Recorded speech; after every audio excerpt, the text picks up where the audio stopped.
আপা একটু সাইডে দাঁড়া, আপা একটু সাইডে সাইডে দাঁড়া।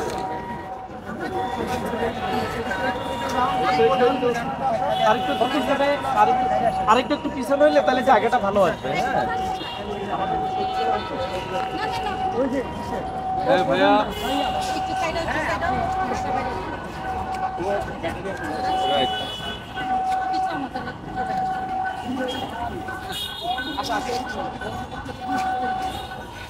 আমিও থাকি, আমিও তো থাকি।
সিটি কর্পোরেশনে একটা গাড়ি আছে, ওটা ট্যাক্সি গাড়ি, ওটা একটু কম বন্ধ লাগে, কত গাড়ি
মিরাজ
भैया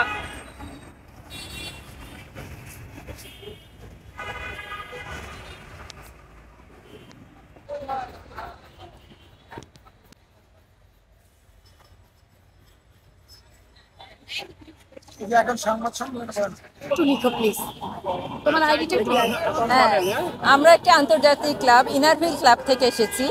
এটা ঢাকায় আমরা ঢাকা মেট্রো আমাদের ক্লাবটা, ঢাকায় এটার 52টা ক্লাব আছে, তো আমরা এর মধ্যে একটা যে ঢাকা মেট্রো আমাদের ক্লাবটার নাম।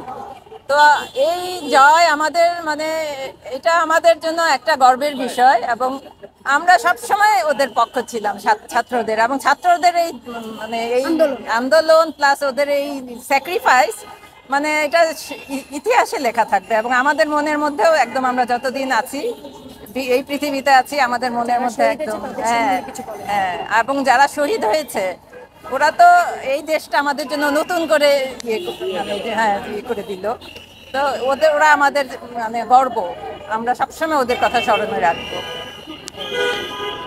আবু সাইদ যে প্রথমে তো আবু সাইদ, হ্যাঁ হ্যাঁ আবু সাইদ দিয়ে, হ্যাঁ, এবং সেই আবু সাইদই তো আমাদের এই পথটা খুলে দিল, ওই তো আমাদের পাথেয় এই স্বাধীনতার। হ্যাঁ, ওকে ধরেই, এবং আমরা মানে ও তো এখন আমাদের জাতীয় বীর। হ্যাঁ, ওকে ধরেই, এবং শুধু আবু সাইদ আর মুগ্ধ সবাই সবাই এক যার জায়গা থেকে। আচ্ছা আজকে আমরা এসেছি, আমি ইনারভিল ডিস্ট্রিক্ট 345-এর আইপিপি বলতে ইমিডিয়েট পাস্ট প্রেসিডেন্ট। তো আমরা ঢাকা মেট্রো ক্লাব থেকে আমাদের ভাবলাম যে আজকে আমরা কিছু বাচ্চাদের জন্য করছি, আমরা রোজই করে যাচ্ছি, তো আজকে ভাবলাম আমরা থাকি ওইদিকে, কেউ থাকে ইস্কাটনে, আমি থাকি বাড়িধারায়, তো ভাবলাম আজকে কিছু আমরা আসি এদিকে বাচ্চাদের সাথে কিছুক্ষণ ওরা কিভাবে করছে, মানে ওদেরকে আমরা স্যালুট জানাই।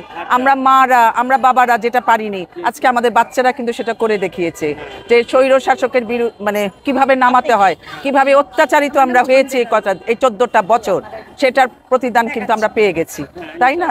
তো সুতরাং আমরা আশা করব, আমরা আশা আছি যে আমাদের বাচ্চারা ইনশাল্লাহ আমাদের এই শোষণ মুক্ত আমরা একটা সমাজ চাই, আমরা রাষ্ট্র চাই, এবং আমরা ধর্ম বর্ণ নির্বিশেষে আমাদের সাথে কিন্তু আমাদের ক্লাবে কিন্তু খ্রিস্টান আছে মেম্বার, হিন্দু আছে, আমরা চাই আমরা হিন্দু খ্রিস্টান মুসলমান আমরা এক হয়ে কাজ করব।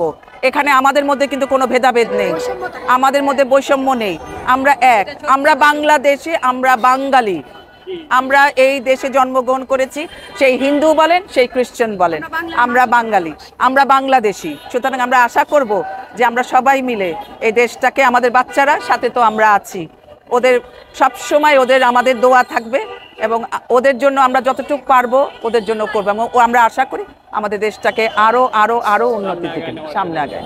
ধন্যবাদ। আসসালামু আলাইকুম প্রিয় জনগণ এবং কাছে দূরে যারা আছেন, প্রবাসী বাংলাদেশি এবং আমার বাংলার যারা শহীদ হয়েছে, এই মাতৃভাষাকে আবার নতুন করে দিয়ে গেছে আবু সাইদ, মুগ্ধ, ওদের কথা যারা শহীদ হয়েছে কখনো ভোলার না। আমি মা হিসাবে, আমি একজন লেখক হিসাবে বলতে চাই, যারা যারা আপনারা যেখানেই থাকেন এই ছাত্রদের পাশে এসে দাঁড়ান, সে আপনার সন্তান, সেই মাটিকে ভালোবেসে শহীদ হয়ে আপনাদেরকে নতুন একটা বাংলাদেশ উপহার দিয়েছে। কত ত্যাগ তিতিক্ষা, 52 ভাষা আন্দোলনের পর 24 সালে ছাত্র আন্দোলনের জয় হয়েছে। দুর্নীতিমুক্ত বাংলাদেশ চাই, রাজপথ চাই কলুষিত মুক্ত। সন্ত্রাস, চাঁদাবাজি, বৈষম্য বিরোধী আন্দোলন যেহেতু জিতেছে, কোনো সন্ত্রাস চাঁদাবাজি চলবে না। পুলিশ বলেন, প্রশাসন বলেন, ট্রাফিক বলেন, রাস্তায় কোনো টাকা লুটেরা এই সমাজে বাস করতে পারবে না। এটা আমার সবগুলি সিএনজি চলবে আপনার ইয়াতে মিটারে, আর অটোরিকশা রাজপথে আসবে না, ওরা পাড়ার পথে চলবে। আমি লেখক হিসেবে বলবো, আমার যে ছাত্রদের পাশে আমি আজকে এই আন্দোলন থেকে শুরু করে আজ পর্যন্ত রাজপথে ট্রাফিকের দায়িত্ব পালন করছি, ওদের অনেক সম্মান, ওদের ভালোবাসা, ওদের মাথার অনেক সাহস আমাকে সাহস জুগিয়েছে রাজপথে আসার জন্য। যে ওরা এককভাবে দলীয়ভাবে যা করছে আমি ওদেরকে মানি, কারণ যদি ওরা ছোট হয় ওদের থেকে অনেক কিছু আমার শিকার আছে। আমি যা জানি একজন মানুষ তা জানে না, তার থেকে শুনে তা শিখতে হবে। এটাই আমার চাওয়া, এটাই আমার পাওয়া। ধন্যবাদ সবাইকে। আসসালামু আলাইকুম, ফি আমানিল্লাহ।